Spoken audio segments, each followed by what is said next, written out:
संत श्रेष्ठ ज्ञानेश्वर माऊलींच्या सासवडवरून पुढे चाललेल्या पालखीमध्ये दिंडीमध्ये आज एक भरधाव ट्रकने काही वारकरी महिलांना उडवलं।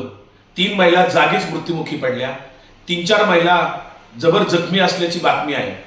त्या जखमी महिलांच्यावर योग्य ते उपचार होऊन त्यांना योग्य त्यांच्या प्रकृतीमध्ये तात्काळ सुधारणा व्हावी।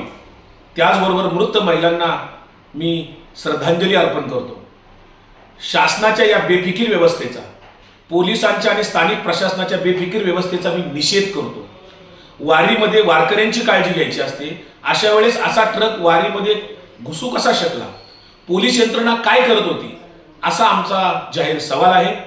मुख्यमंत्री वारकरी महामंडळ गेल्या वर्षी सरकारने जाहीर केलं होतं, त्या अंतर्गत वारीमध्ये अपघाती मृत्यू पावलेल्या वारकऱ्यांना विमा देण्याची सोय जाहीर केली, घोषणा केली।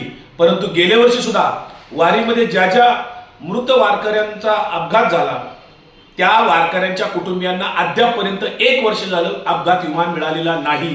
शासनाने घोषणा केली, GR काढला।